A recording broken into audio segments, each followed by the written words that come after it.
Платини. Добра техника на Мишел Платини. Успява да премина между двама играчи. Прокарва топката към Гаргоров. Сега Грегори Нелсън. Изстрел на Нелсън. 1-0 за ЦСКА. Великолепна триходова атака на ЦСКА в 32-та минута и гостите повеждат в резултата с гол на Грегори Нелсън. Грегори Нелсън донесе победата на червените и в предния кръг от първенството срещу Славия. ЦСКА се наложи с 1-0 с гол на Нелсън още в третата минута. Сега Грегори Нелсън се разписва в 32-та минута. Страхотна комбинация между Платини и Емил Гаргоров и добър завършък от страна на Грегори Нелсън.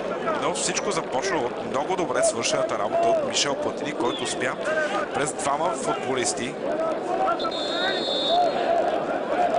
Александър Тонев успява да пробие по крилото. Това е добър шанс за футболистите на ЦСКА. Петима срещу двама.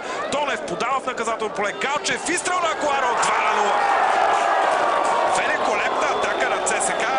Наистина страхотно изпълнение и на Александър Тонев, и на Борис Галчев, който първи отне топката. След това страхотен рейд на Александър Тонев по крилото. А вижте къде се беше включил централния бранител на ЦСКА Джузепе Акуаро в тази атака. Ето пробива на Александър Тонев. Хубаво подаване. Гаргоров остави топката за Джузепе Акуаро. Сиплен изстрел на Акуаро и резултат 0-2.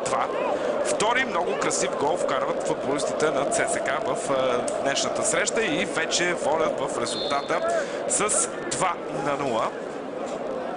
Трябва да четем обаче страхотното включване на централния бранител Акуаро, който пробяга целият терен, за да се включи в тази контратака. Успя да изпревари Луис Едуардо Бандаловски и продължава пробива на Бандаловски. Хубав пас към Емил Гаргоров. Гаргоров е в наказателното поле.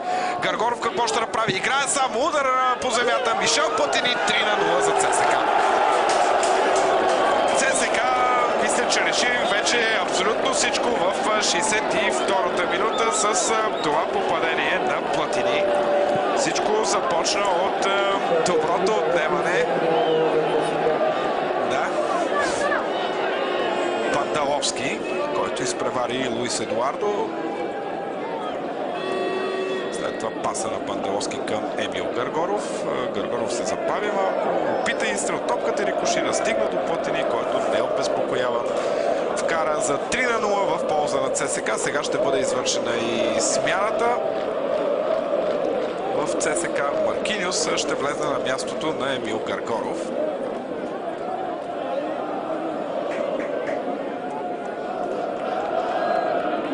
Гаргоров получава заслужени аплодисменти. Нелсън вече в наказателното поле. Добър рейд на Грегори Нелсън. Технично изпълнение. След това топката изпита Александър Тонев.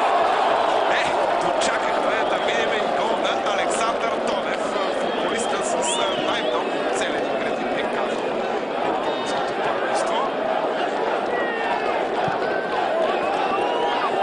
Александър Тонев в 73-та минута се разписва за 0-4 в полза на ЦСКА. Убедителна победа за армейците. Всичко започва от добрия рейд на Грегори Нелсън в наказателното поле. След това разпъркване и Александър Тонев близо на празна врата успя да вкара четвъртия гол в полза на ЦСКА. Най-голямата победа на ЦСКА на чужд терен от началото на този шампионат е 0-4 на стадион Лазур в Бургас срещу Черноморец. Ще могат ли червените в оставащите 15 на минути да подобрят това постижение? Коста Янев.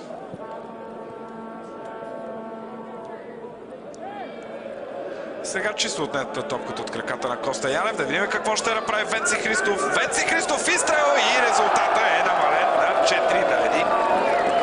81 минута на двумая. Венци Христов вкарва почетно попадение за домакините. Дошло след грешка на Коста Янев, който загуби топката. Ето, сега ще видите още веднъж повторение на тази ситуация. Венци Христов успя да премине и през Акуаро, и през Апостол Попов и с хубав нисък удар да намали резултата на 4-1.